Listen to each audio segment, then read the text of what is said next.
2018 से हुआ था। तब अचानक हेयर फॉल बढ़ गया था, तो उन्होंने जस्ट मेडिसिन दे के छोड़ दिया था। तो तब भी कोई रिज़ल्ट नहीं आ रहा था। सर्जरी से पहले थोड़ा नर्वस फील हो रहा था कि जैसे पेन होगा, कुछ दर्द होगा।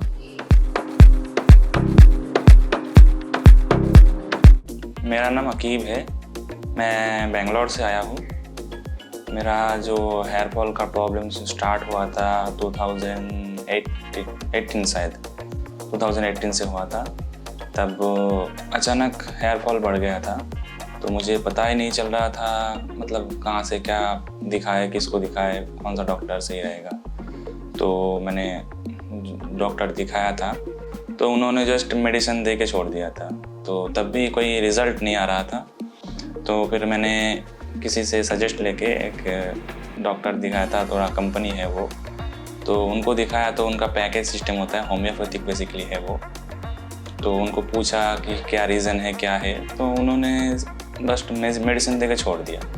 उसके रिज़ल्ट कुछ नहीं आया। तो 3-4 महीने यूज़ करने के बाद फिर पूछा डॉक्टर को कि बोला कोई टेस्ट वगैरह कुछ होता है कि नहीं, क्या रीज़न है, क्या पास्ट हिस्टोरी है इसका।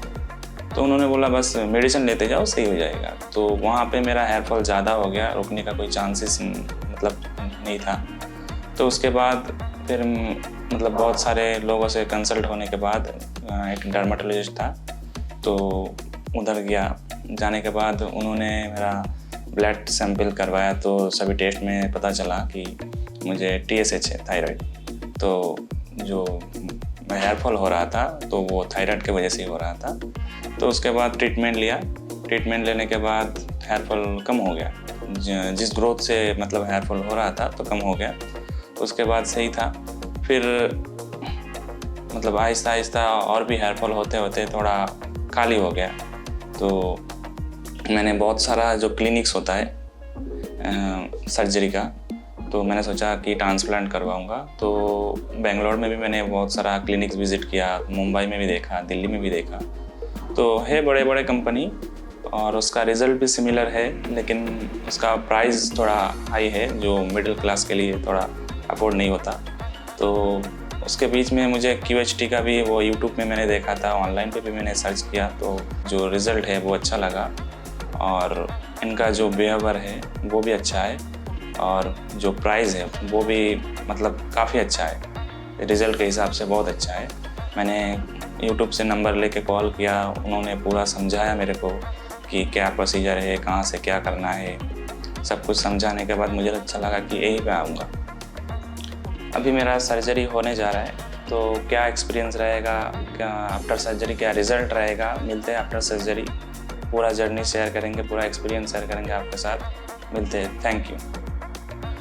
नॉर्वुड ग्रेड 6 बॉल्डनेस में आपके स्कैल्प का काफी एरिया अफेक्ट होता है, और जैसा कि हमारे पेशेंट के स्कैल्प पर भी दिखाई दे रहा है कि पेशेंट की हेयरलाइन रिसीड हो गई है और frontal area, mid scalp and crown area में थिनिंग के साथ साथ बॉल्ड पैचेस भी नजर आ रहे हैं। लेकिन पेशेंट का डेंस डोनर एरिया ट्रांसप्लांट के लिए हेल्पफुल रहेगा। पेशेंट के स्कैल्प की कंप्लीट एग्जामिनेशन के बाद हमारे एक्सपर्ट्स ने पेशेंट के फेशियल फीचर्स से रेजोनेट करती हुई कस्टम शेप हेयरलाइन डिजाइन की है। हेयरलाइन को मिडिल से स्लाइटली लोअर और ग्लैबुला पॉइंट से 7 सेंटीमीटर के एक्यूरेट डिस्टेंस पे मार्क किया गया है, जिससे पेशेंट के ओवरऑल रिजल्ट्स नेचुरल लगे और हेयरलाइन अननेचुरल या प्लगी ना लगे। तो अब बात करते हैं अगर प्रोसीजर की, तो प्रोसीजर में सबसे पहले पेशेंट के स्कैल्प पर स्लिट्स बनाए जाते हैं। उसके बाद ग्राफ्ट्स को उन स्लिट्स में इम्प्लांट किया जाता है। डिफरेंट स्कैल्प एरिया में डिफरेंट एंगल्स पर डिफरेंट ग्राफ्ट्स इम्प्लांट किए जाते हैं। मेरी सर्जरी कंप्लीट हो चुकी है। मेरा सर्जरी को 3 दिन लगा प्रोसेस में, क्योंकि मेरा ग्राफ्ट्स भी ज़्यादा था, 6300 समथिंग ग्राफ्ट्स लगे थे मेरा, क्योंकि फ्रंट एरिया से पूरा क्राउन एरिया तक ग्राफ्ट लगे हुए। और सर्जरी का जो एक्सपीरियंस था वो बहुत अच्छा था। सर्जरी से पहले थोड़ा नर्वस फील हो रहा था कि जैसे पेन होगा, कुछ दर्द होगा। तो सर्जरी के चलते वक्त ऐसा लगा कि मतलब कोई पेनलेस है, उतना दर्द भी नहीं है, उतना डरने की कोई बात भी नहीं है। और जो डॉक्टर्स है मतलब वो वेरी केयरफुली आपका सर्जरी करते हैं।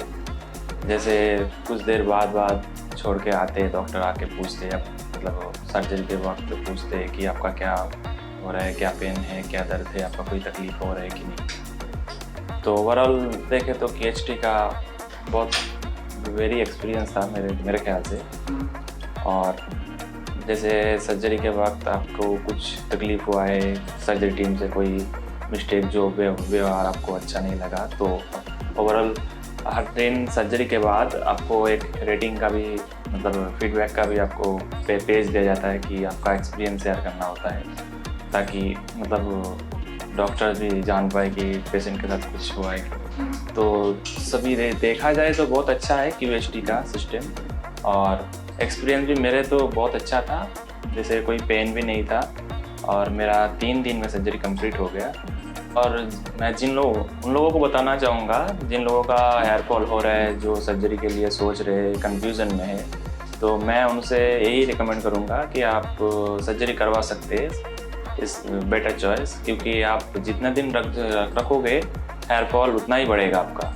आफ्टर सर्जरी थोड़ा ट्रीटमेंट होता है, ट्रीटमेंट लेने के बाद आपका हेयर फॉल भी मतलब रुक जाता है, और उसके बाद आपका जो हेयर ट्रांसप्लांट होता है तो वो भी एक नेचुरल लुक्स आता है।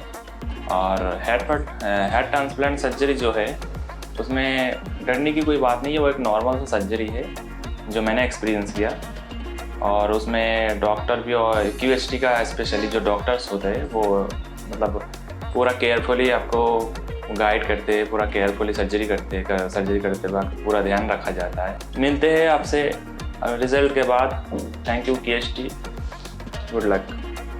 सो हमारे एक्सपर्ट सर्जन्स ने हेयरलाइन जोन के लिए single and thin hair follicles का यूज किया है, और frontal area and mid scalp में डेंसिटी ऐड करने के लिए double and triple hair follicles का यूज किया है।